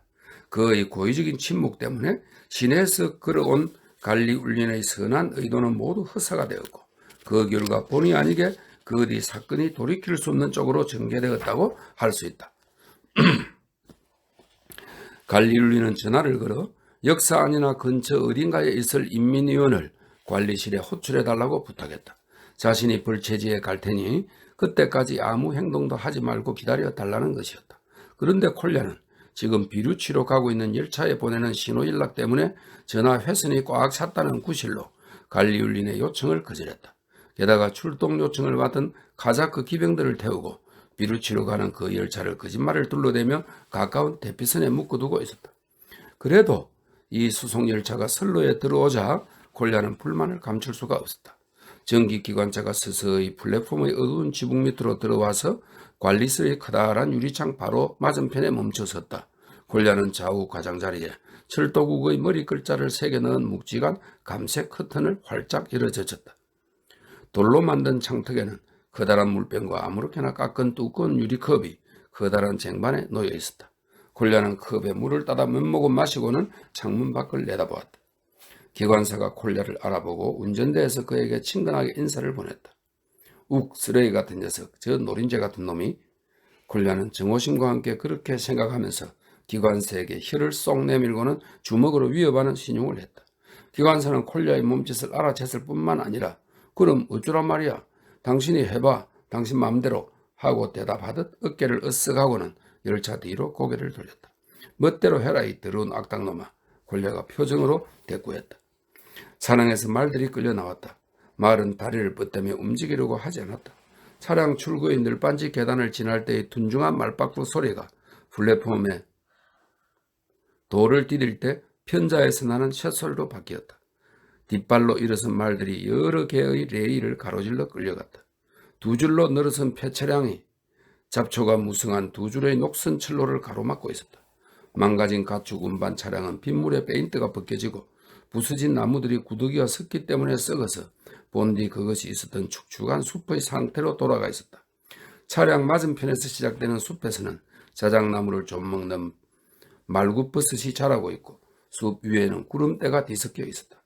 숲 가장자리에서 카자크 기병들이 명령 한마디에 말에 올라타더니 벌채지를 향해 내달렸다. 212연대의 출신의 폭도들은 포위되었다. 기병은 숲속에서는 벌판에서와 달리 언제나 키가 훨씬 더 크고 위압적으로 보이게 마련이다. 폭도들도 오두막에 라이플 총을 가지고 있었지만 카자크 기병에게 제압되고 말았다. 카자크 기병이 칼을 빼들었다. 기병들이 둘러싼 가운데 긴처는 무너지지 않도록 가지런히 쌓아올린 장작더미 위로 뛰어오르더니 포위된 병사들을 향해 연설을 시작했다. 그는 다시금 전사의 의무와 조국의 의미, 그 밖의 온갖 고상한 문제들에 대해 이야기했다. 그러나 여기서는 그런 개념은 공감을 얻을 수 없었다. 이 군중은 수가 너무 많았다. 사람들은 전쟁에서 온갖 고통을 겪어 난폭해지고 지쳐 있었다. 긴처가 하는 연설은 오래전부터 귀에 못이 박히도록 들어온 말이었다. 넉 달이나 이어진 우익과 좌익의 가문이슬에 사람들은 지쳐 있었다. 이 군중의 대부분을 차지하는 평민에게는 긴처라는 비러시아적인 성과 그의 빼뜨르부르크의 발음은 아니꼽게 들렸다. 긴처는 자기가 너무 장황하게 얘기하고 있다는 걸 느끼고 자신에게 화가 났지만 청중이 잘 알아듣게 하기 위해서는 어쩔 수 없다고 생각했다. 그러나 청중은 감사 대신 무관심과 적대적인 지루한 표정으로 응답했다. 차츰 우라가 미치민 그는 이 대중에게 더욱 단호하게 얘기하기로 결심하고 지금까지 자제하고 있었던 협박을 꺼내들었다. 군중 속에서 일어나는 술렁거림을 듣지 못한 그는 끓어오르는 불만의 목소리에 귀를 기울이지 않고 군사혁명재판소가 제정되어 기능하고 있음을 병사들에게 상기시키고 사형으로 위협하면서 무장해제와 주모자의 인도를 요구했다. 만일 그에 따르지 않으면 그들은 비열한 배신자이고 무지한 불량배, 주제넘은 쌍놈이라고 말했다. 그들은 이러한 협박에는 이미 익숙해져 있었다. 수백 명의 목소리가 신음처럼 일어났다. 잘도 짓거리는구먼. 멋대로 해보라지 얼마든지. 어떤 자들이 낮은 목소리로 악의 없이 소리쳤다. 그러나 곧 정오로 사나워진 고함이 높고 날카롭게 울려 퍼졌다. 그 목소리에 모두 귀를 기울였다. 그들은 이렇게 외치고 있었다. 여러분, 놈이 욕질하는 소리 들었소? 눈꽃만큼도 변하지 않았어. 장조놈들의 수법은 언제나 똑같아. 우리가 반역자라고? 그렇다면 나리님, 당신은 도대체 뭐요? 당신하고는 상대하고 싶지 않아. 모르겠어? 당신은 독일 사람, 몰래 숨어 들어온 스파이 아니요. 이보시오, 고귀하신 양반, 신분증 좀 보여주시오. 그런데 당신들은 왜 그렇게 입만 쫙 벌리고 있는 거야? 지나바로 온 것 아닌가? 어서하지 않고 뭐 하시나? 구속해, 우리를 잡수라고. 긴처의 연설은 가자크 기병들에게도 갈수록 반감만 사고 있었다. 우리 모두가 쌍놈이고 돼지란 말이야? 쟤놈은 도대체 무슨 양반님이기에? 그들은 작은 목소리로 속삭게 됐다. 처음에는 한 사람이었지만 이었고 너나 없이 칼을 칼집에 집어넣기 시작했다. 그리고 차례차례 말에서 내렸다. 말에서 내린 수가 충분해졌을 때 그들은 저마다 212연대를 향해 숲속의 넓은 장소로 이동했다. 모두가 뒤섞였다. 적병과의 연대가 시작되었다. 어떻게든 눈에 띄지 않게 사라져야 합니다. 불안해진 카자크 장교들이 긴처에게 말했다. 건널목 근처에 당신 차가 있어. 그 차를 가까이 가져오도록 사람을 보내겠어. 빨리 떠나시오. 긴처는 그렇게 하기로 했으니 몰래 달아나는 것이 도무지 내키지 않아서 그는 조심스럽게 행동하지 않고 거의 당당하게 역쪽으로 걸어갔다. 그는 무척 흥분한 상태였으나 자존심 때문에 일부러 서두르지 않고 태연하게 나아갔다. 역에 거의 다 왔을 때였다. 숲이 역에 맞닿아 있고 이미 선로가 보이는 곳에서 그는 처음으로 뒤를 돌아다 보았다. 라이플 총을 든 병사들이 그의 뒤를 따라와 있었다. 어쩌려는 거지? 긴처는 걸음을 재촉했다.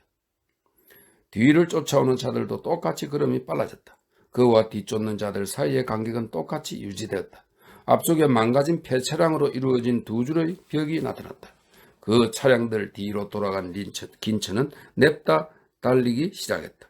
카자크 기병을 싣고 온 기차가 조차장에 들어가 있었다. 선로는 텅 비어 있었다. 긴처는 선로를 가로질러 달렸다.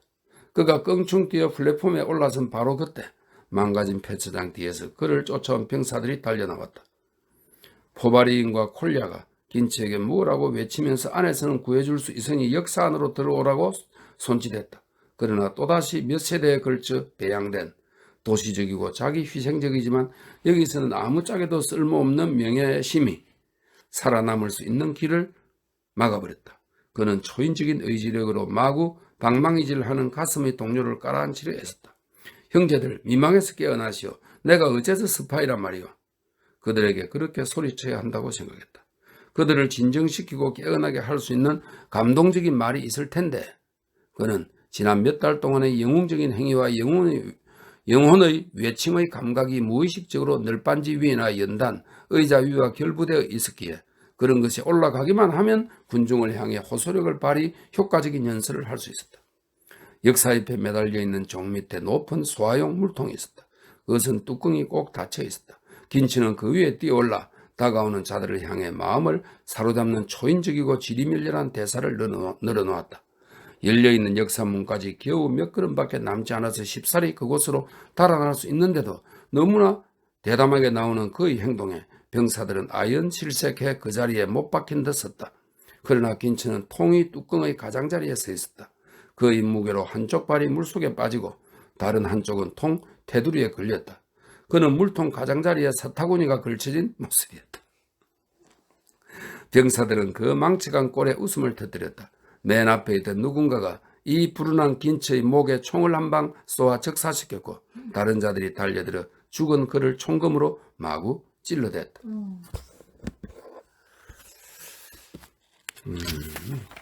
11쪽은 뭐 반페이지네요. 11쪽 마드모아젤은 콜야에게 전화를 걸어 의사가 열차에 쾌적하게 탈 수 있도록 선처해달라고 말하면서 만약 그렇게 하지 않을 때는 콜야에게 불리한 사실을 폭로하겠다고 얼음장을 놓았다. 마드모아젤의 전화를 받았을 때 콜야는 늘 그렇듯이 다른 전화를 받고 있었는데 그는 무슨 암호문을 전보로 전하고 있는 것 같았다. 프스코프 북부위원회 코모셰프입니다. 내 말 들려요? 무슨 반란자요? 어느 쪽이요? 마드모아젤, 당신은 무슨 일이요? 이 거짓말쟁이 손금쟁이야. 제발 소화기 좀 내려놔요. 일방해하지 말고. 프스코프 코모셰프 프스코프입니다. 양쪽에 지금 이야기를 하네. 36.01호 어휴 개나무로 가라지 리본을 찢어버렸다. 안 들려요.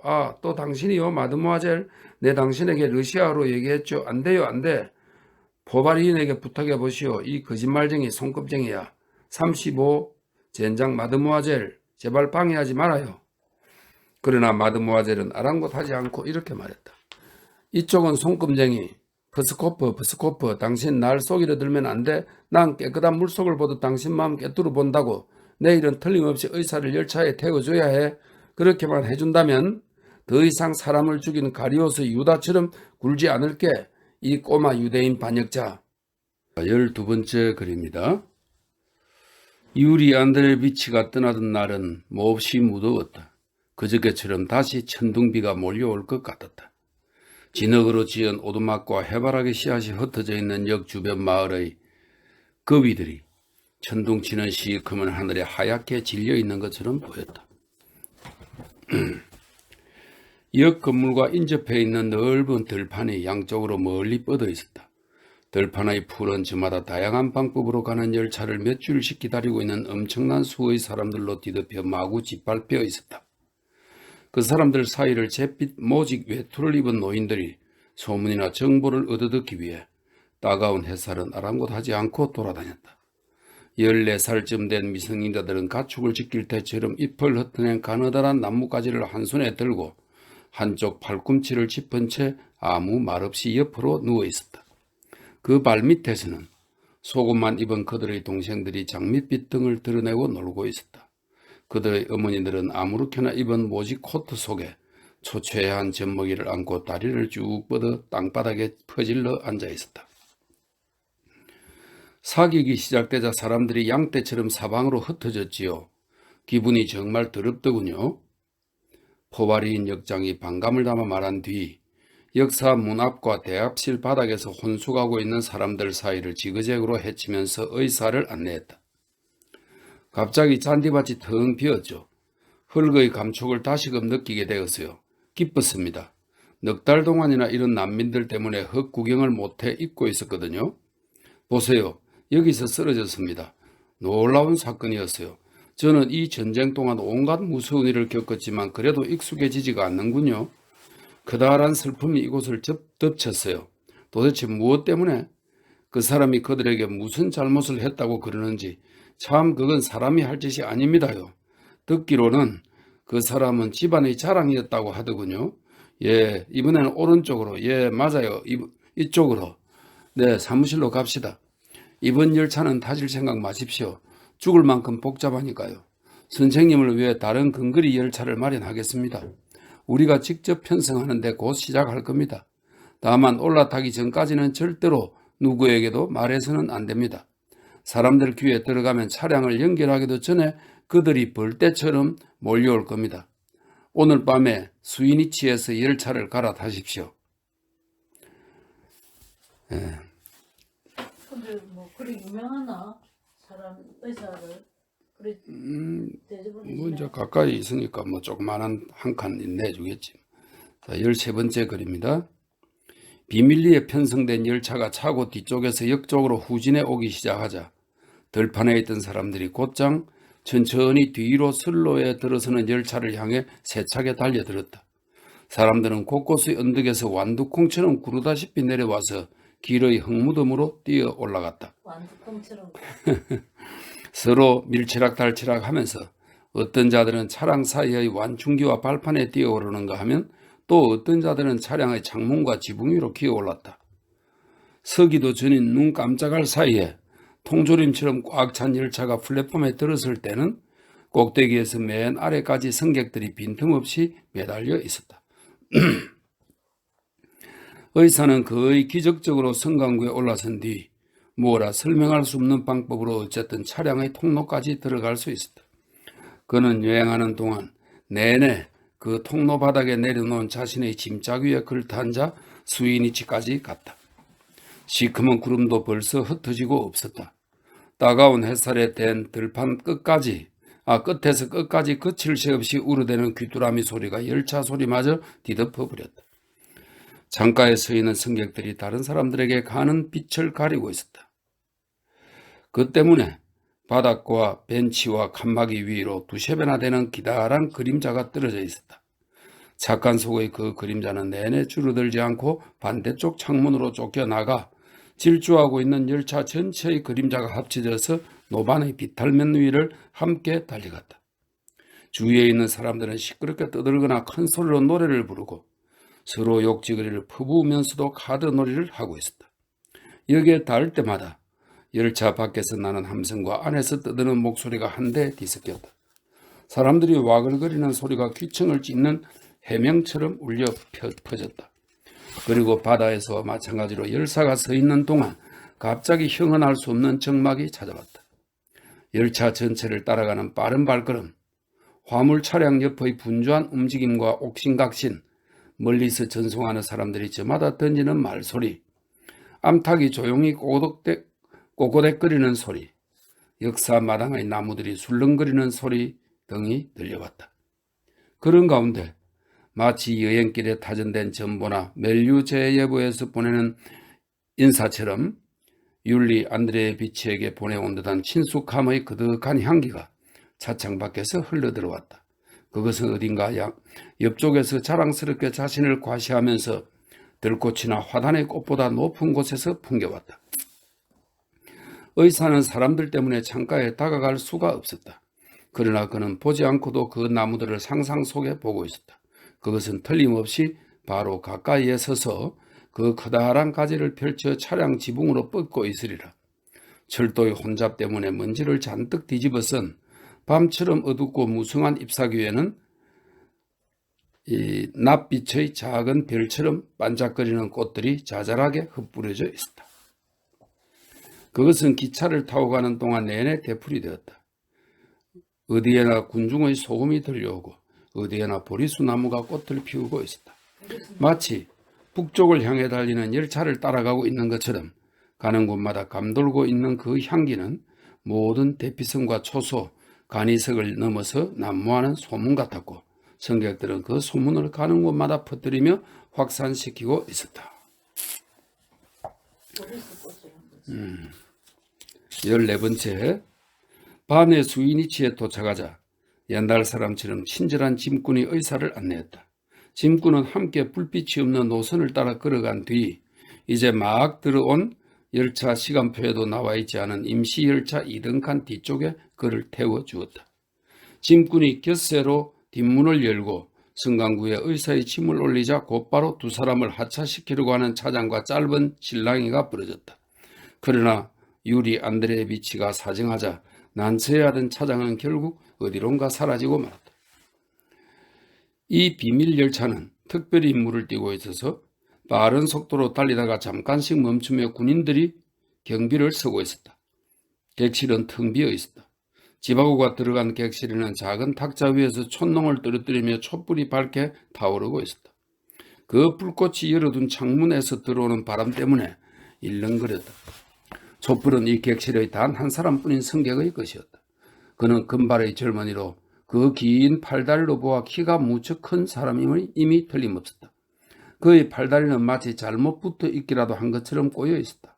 소파 창가에 편안하게 몸을 벗고 앉아있던 그는 지바고가 들어오자 점잖게 반쯤 누워있던 몸을 일으켜 바로 앉았다. 그가 앉아있는 소파 밑에 청소용 넝마조각 같은 것이 떨어져 있었다.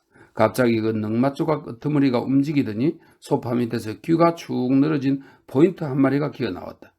걔는 쿵쿵거리면서 유리 안드레예비치를 쳐다본 다음 키다리 주인의 꼬인 다리만큼이나 가는 다리를 부드럽게 뻗으면서 객실 이구석 저구석을 뛰어다녔다. 그러나 주인의 명령 한마디에 바로 소파 밑으로 기어들어간 걔는 다시 처음처럼 뭉쳐놓은 청소용 넝마조각 상태로 돌아갔다. 그제야 유리 안드레예비치는 총신이 2개인 사냥총과 가죽탄띠 그리고 객실 고리에 매달려 있는 새 사냥총 총알이 가득 들어있는 가방을 알아보았다. 그 젊은이는 사냥꾼이었던 것이다. 그가 얘기하는 것을 무척 좋아해 인상 좋은 미소를 지으면서 서둘러 의사와 얘기를 나누기 시작했다. 그는 말을 할 때마다 끊임없이 의사의 인매를 쳐다보았다. 그 젊은 사내는 목소리가 높아지면 쇳소리의 가성이 되는 불쾌하게 날카로운 목소리를 갖고 있었다. 또 기묘한 특징이 하나 있었는데 어디를 뜯어봐도 러시아인 그가 모음 하나를 정말 이상하게 짝이 없는 방법으로 발음하고 있는 것이었다. 그것은 바로 우라는 모음을 그는 프랑스의 위 또는 독일의 위처럼 굴려서 부드럽고 길게 발음하고 있었다. 게다가 이 러시아의 모음 우를 올바르게 발음하는 것이 그에게는 몹시 고역이었기에 아마도 긴장하는 바람에 조금 세된 소리가 나와서 그 모음을 다른 모든 모음보다 큰 소리로 말하는 것 같았다. 처음에는 다음과 같은 말을 듣고 유리 안드레예비치는 무슨 말인지 알아들을 수가 없었다. 저는 어제 유뜨라가 아침입니다. 저는 어제 유뜨라에서 유또나를 사냥하고 있었습니다. 유또나는 오리인데, 저는 어제 아침까지 오리를 사냥하고 있었습니다. 근데 이 발음이 잘 안 됐다. 이따금 자기 자신의 발음에 특별히 주의를 기울였을 때는 그도 이 실수를 극복했지만 깜빡 잊어버리고 등한시하면 이내 실수가 되풀이되었다. 도대체 왜 그럴까? 지바고는 생각했다. 어느 책에서 읽은 기억이 있어. 본 적이 있다고 의사로서 알아두어야 했는데 까맣게 잊어버리고 있었어. 조음 어문장애를 일으키는 다양한 원인이 있었는데 그런데 그의 말소리가 너무 우스꽝스러워 참을 수가 없었다. 도대체 대화가 되지 않아 차라리 침대로 올라가 자는 게 낫겠다. 의사는 침대로 올라갔다. 그가 상단 침대에 들어가자 젊은이가 촛불을 끌까요? 주무시는데 방해가 되지 않겠습니까? 하고 물었다. 의사는 이 제안을 고맙게 받아들였다. 젊은이는 촛불을 껐다. 어두워졌다. 기차간의 창틀이 반쯤 내려져 있었다. 창문을 닫는 게 낫지 않을까요? 유리 안드레예비치가 물었다. 당신은 도둑이 무섭지 않소? 이웃은 아무 대답이 없었다. 유리 안드레예비치가 다시 한번 큰 소리로 되풀이했으나 상대는 여전히 대답하지 않았다. 유리 안드레예비치는 성냥을 켜보았다. 자기 이웃이 무엇을 하고 있는 건지, 그가 이런 한순간에 객실에서 나간 것은 아닌지, 또 잠든 건 아닌지, 아니면 무언가 이상한 일이 있는 건 아닌지 확인하기 위해서였다. 그러나 아무 일도 없었고 그는 눈을 뜨고 자기 자리에 앉은 채 의사를 바라보며 웃었다. 성냥불이 꺼졌다. 유리 안드레예비치는 다시 성냥불을 켜고 그 불빛 속에서 설명해 달라는 듯이 세 번째로 물었다. 좋을 대로 하십시오. 사냥꾼이 금방 대답했다. 저에게는 훔쳐갈 만한 물건이 없습니다. 하지만 창문은 닫지 않는 것이 좋겠습니다. 더우니까요. 맙소사, 집하고는 생각했다. 이사간 친구로군. 아무래도 밝은 데서만 얘기하는데 익숙한 모양이야. 게다가 방금 그는 얼마나 정확하게 발음하던가. 아까와 같은 실수는 전혀 하지 않잖아. 도무지 모르겠어. 15번째입니다. 의사는 자신이 지난 일주일 동안 있었던 일들과 여행 준비, 출발 전의 흥분, 그리고 이른 아침부터 열차에 치달려 녹초가 되도록 지쳐 있음을 느꼈다. 그래서 편안하게 몸을 눕히기만 하면 금세 잠들어 버릴 줄 알았다. 그러나 그렇게 쉽지가 않았다. 극단적인 피로 때문에 오히려 잠이 더 오지 않았다. 그는 새벽이 다 되어서야 가까스로 잠이 들었다. 그의 머릿속에 오랫동안 떠돌던 생각들이 소용돌이치고는 했다. 그것은 두 개의 실타래처럼 때때로 마구 뒤엉키고는 했다. 그 하나는 토냐의 집, 예전의 소박한 생활에 대한 상념이었다. 그 생활에서는 아무리 하찮은 일이라도 시정이 풍부하고 성실하고 맑은 기운으로 가득 차 있었다. 의사는 헤어진 지 벌써 2년이 넘은 지금이지만 그 생활이 못내 걱정되었다. 그들이 아직도 무사하고 평온하기를 간절히 바라면서 야간 급행열차를 타고 애타는 그리움으로 그 생활을 향해 달려가고 있었다. 혁명에 대한 충성과 환희 모두 그 삶 속에 들어있었다. 그것은 중류 계급이 받아들인 혁명이고 시인 블로크를 숭배했던 1905년 아직 학교에서 공부하던 젊은이들이 혁명에 부여한 의미 안에서의 혁명이었다. 그 익숙하고 친근한 하나에는 새로운 것에 대한 징조가 들어있었다.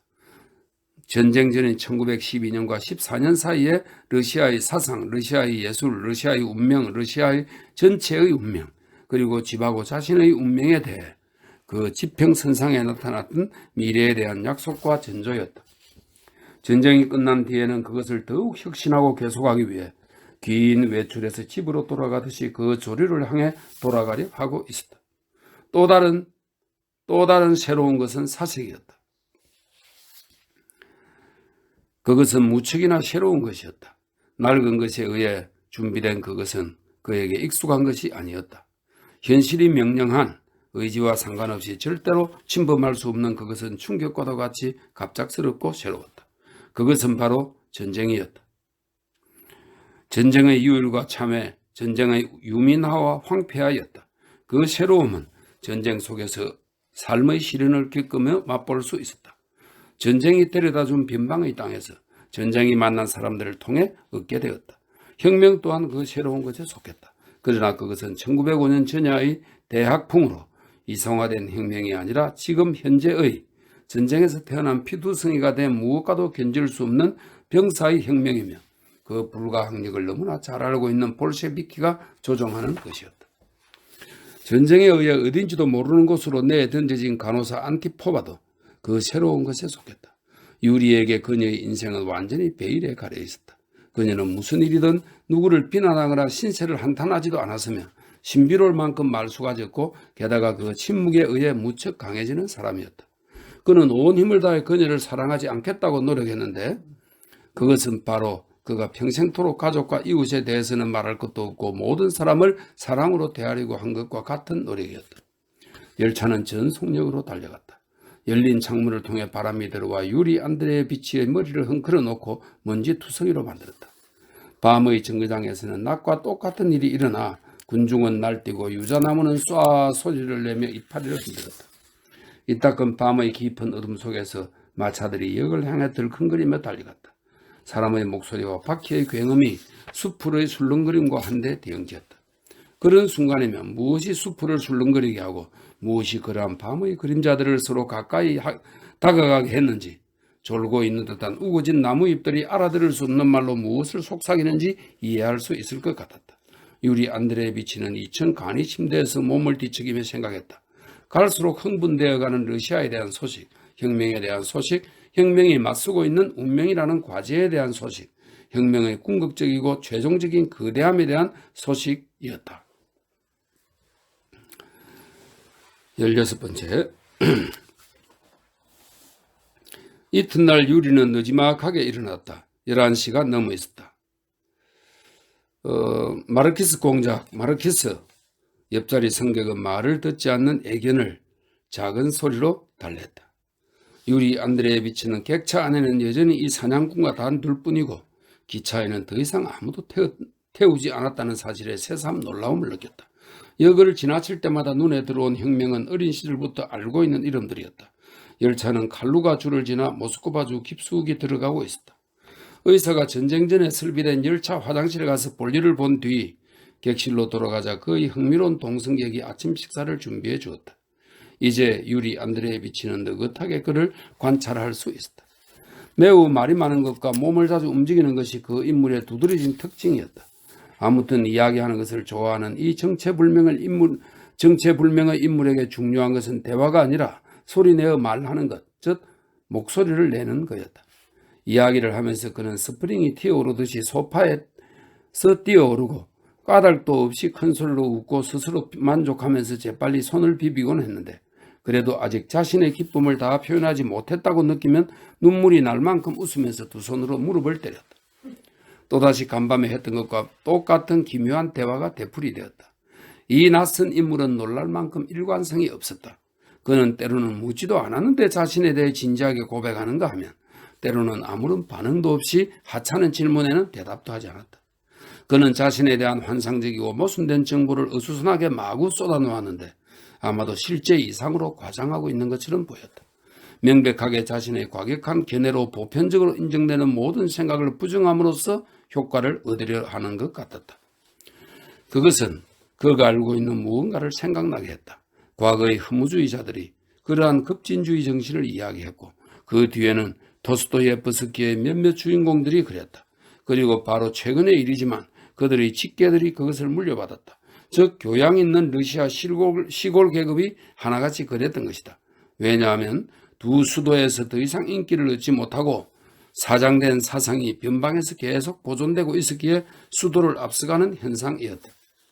이 젊은 사내의 얘기에 의하면 그는 어느 유명한 혁명가의 조카이며 부모는 그 반대로 그의 표현에 의하면 골수까지 보수 반동가인 우매한 들소 같다고 했다. 그들은 전선에서 가까운 어느 지방에 상당한 영지를 가지고 있었다. 이 젊은이는 그곳에서 자랐다. 그의 부모는 그의 숙부와 평생 적이었지만 숙부는 원한이 깊은 사람이 아니어서 지금은 숙부의 영향력으로 부모가 많은 공경에서 헤어날 수 있었다고 했다. 인생, 정치, 예술의 모든 문제에 있어서 과격한 볼색이 피인 이 수다적인 녀석은 자신도 숙부의 사상을 신봉하고 있다고 말했다.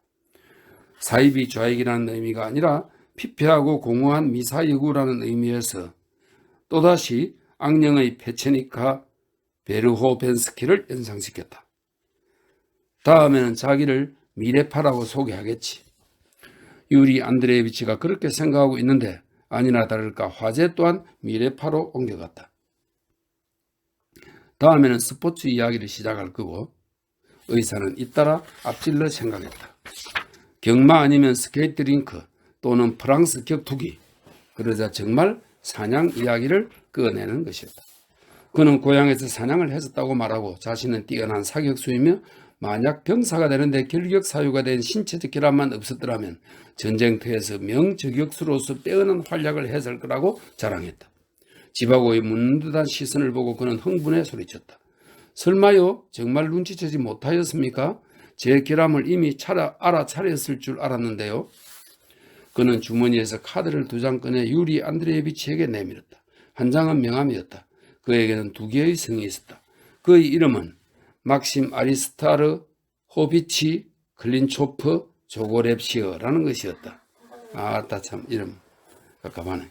그는 자신의 대부인 숙부에게 경의를 표해 그냥 호고랩시어라 불러주기를 원했다. 또 한 장은 네모칸 안에 다양한 손가락의 조합이 그려져 있는 표였다. 그것은 농아인의 수와 알파벳이었다. 한순간에 모든 것이 설명되었다. 포고랩시어는 하르트만 또는 오스트로그라도프 학교에서도 보기 드물게 비범한 재능을 지닌 학생이었다. 즉 청각이 아니라 선생의 입모양을 눈으로 보고 말을 배워 믿을 수 없을 만큼 완벽하게 말하고 상대가 하는 말도 그렇게 이해할 수 있었던 것이다. 그러니까 불이 어두우면 모른다 이제 입모양 보니까. 유리는 문득 궁금해서 그에게 어디서 왔는지 어느 지방에서 사냥을 했는지 물었다. 무례를 용서하시오. 하지만 굳이 대답하지 않아도 돼요. 당신 저희 부신호 공화국 창설과 무슨 관계가 있지 않았어? 아니 어떻게 아셨죠? 그럼 블라체이코를 아십니까? 네, 관계가 있습니다. 있고 말고요. 물론 관계하고 있었습니다. 포고랩시오는 재빨리 말하고는 기쁜 듯이 소리를 내어 웃으면서 지나치게 온몸을 좌우로 흔들고 자신의 두 무릎을 때렸다. 그리고 나서 다시 이야기가 쏟아져 나왔다. 자신에게 블라제이코는 쿠실에 지나지 않았고 저희 부신호가 자신의 이상 실현의 기반이라고 그는 말했다. 유리 안드레예비치는 그의 생각을 따라가기가 어려웠다. 포고랩시의 철학은 반은 무정부주의 입장에서 나머지 반은 순전히 사냥꾼의 허황된 이야기로 정립되어 있었다. 포고랩시는 예언자처럼 침착한 목소리로 곧 파멸적인 붕괴가 찾아올 거라고 예언했다. 유리 안드레예비치는 어쩌면 그것도 피할 수 없을지 모른다고 마음속으로 생각했지만 이 불쾌한 풋내기가 사람을 내려다보는 듯이 예언하는 군의적인 태도의 기분이 언짢았다. 잠깐만요. 유리가 서둘러 말했다. 분명히 그렇게 될지 모르오. 하지만 내 생각에는 몰려오는 적의 코앞에서 우리의 혼돈과 붕괴 속에 그렇게 위험한 실험을 해야 할 때는 아닌 것 같소.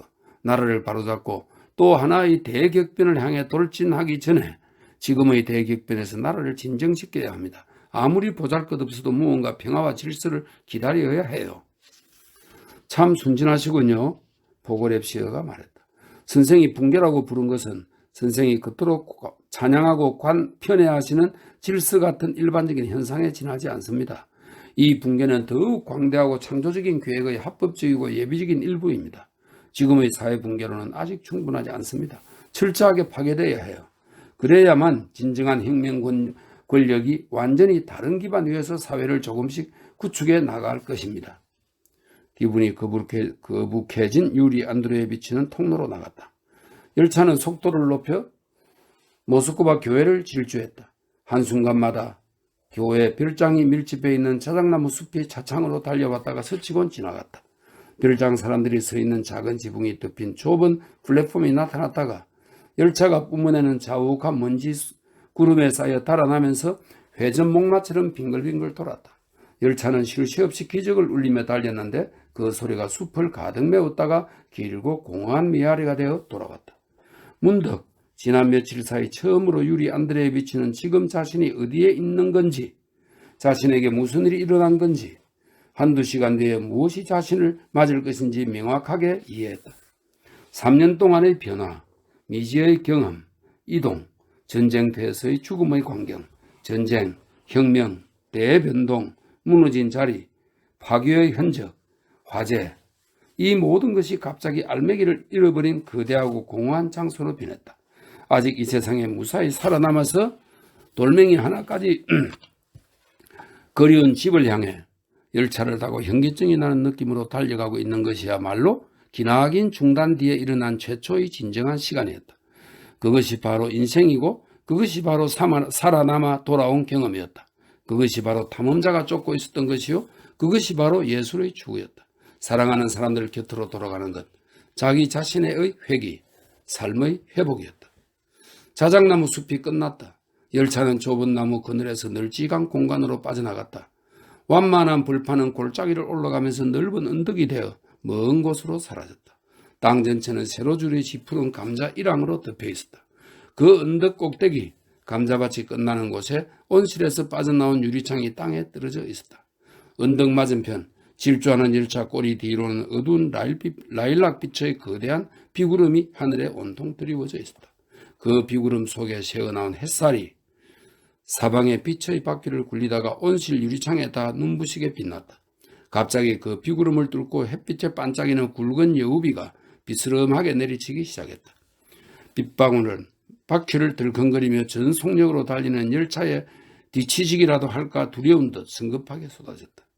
산 중턱에 있는 구세주 그리스도 사원이 어느 틈엔가 나타났다가 사라지고 바로 뒤따라 교회의 둥근 지붕과 지붕 또 굴뚝들이 보였다. 모스크바에요. 객실로 들어선 의사가 말했다. 내릴 준비를 해야겠어요. 포고 랩시어가 뻘떡 일어나더니 사냥 자루를 떼져 가장 큰 오리를 한 마리 꺼냈다. 받으십시오. 그가 말했다. 기념입니다. 당신과 함께한 하루 동안 무척 유쾌한 시간을 보냈습니다. 의사가 아무리 사양해도 소용없었다. 그는 받겠소. 그는 더 이상 거절할 수가 없었다. 당신이 내 아내에게 주는 선물로 치지요. 아내에게 주는 선물. 포고 랩시어가 마치 그 단어를 처음 들은 것처럼 기쁜 듯이 되풀이하면서 온몸을 흔들며 큰 소리로 웃어젖히자 마르키스까지 튀어나와 그의 기쁨에 합세했다. 열차는 플랫폼에 들어섰다. 열차 안이 밤처럼 깜깜해졌다.